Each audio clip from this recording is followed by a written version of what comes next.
Hi, you guys, and welcome to the channel. Rod Savala here, and this is Through Evangelist's Eyes. And my hope, and I hope our prayer, is that God would use this to stir up evangelism in your heart and in your life, in those that you're around, and that also that we would be praying together for God to raise up more evangelists to come into the harvest. And I'm noticing on the video my shirt is really dirty. I'm a landscape contractor by trade, and I was laying on my belly earlier today working on sprinklers. But excuse the dirt on me, but let's get to the title of this video. I titled it God's Invitation. God's Invitation. And yesterday I cut my video short. For those of you who have seen it, a young man came walking up, Omar, and wow, we had the most amazing talk. And I wish in the video Omar is standing to my side, and you don't quite get a really good focus on his face. I wish you could have seen how he was responding to the fact that we were talking about God. It was amazing. And afterwards, when I got him a Bible, Omar reminded me of something that I have thought about in Jesus' ministry. I wonder what it was like to see Jesus leaving town. What was that like? Or I wonder what it was like to step in right after Jesus had just confronted the Pharisees or the Sadducees. I wonder what it was like. If you were an observer, you would have said, what just happened? What caused all the commotion? What caused all the discussion, all the anger in these people? And somebody would have pointed and said, hey, see that man over there? He's the one that started it. He created the commotion because of what he was claiming and the way he was giving answers to the people. And yesterday in Omar's life, I mean, from the very start of our conversation, I found myself saying, Omar has seen Jesus. This was not his first encounter. It was not with the Word.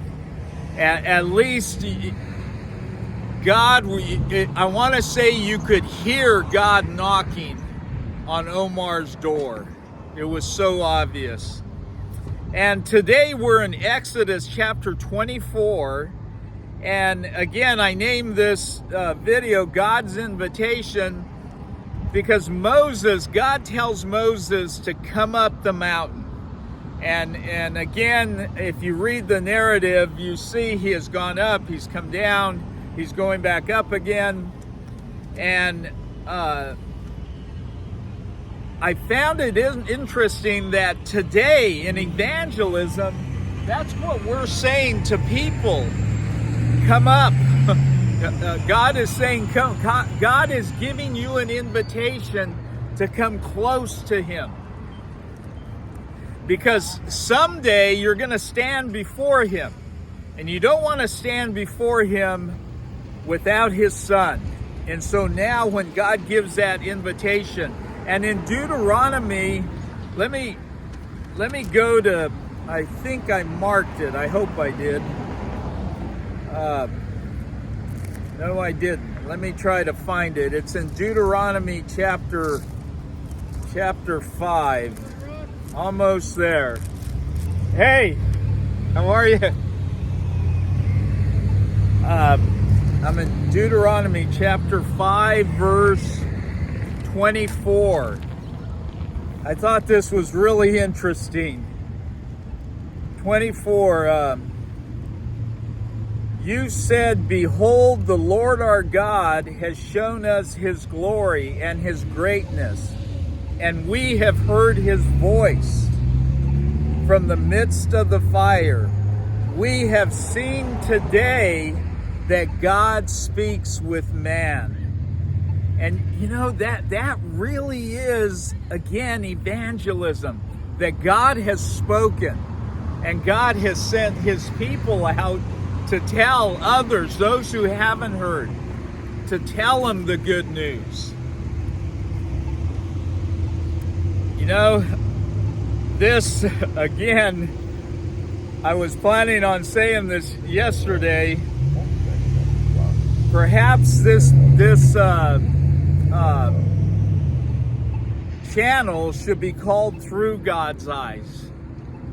Through God's eyes. We are getting to see through the Word how God sees, how God views sin, how God views love, how God views sacrifice, how God views dealing with our sin. And we get to see through his eyes.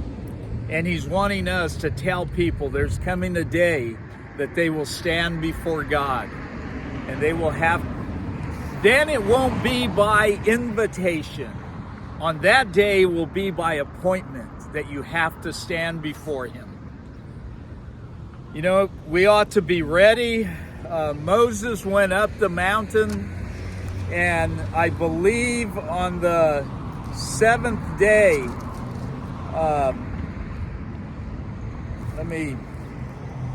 he called to Moses from the midst of the cloud, and to the eyes of the sons of Israel, the appearance of the glory of the Lord was like a consuming fire upon the mountain. Moses was on the mountain for 40 days. And we're going to see that while he's on the mountain, again, Israel gets impatient. They can't wait. Here, their leader has gone up the mountain and he's gone. Our leader's not gone. He says he lives in us.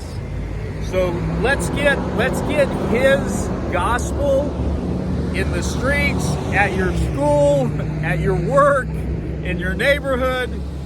Let's get God's good news out there, okay? God bless you, and looking forward to when God sends another Omar to cross the street. Okay, we'll see you later.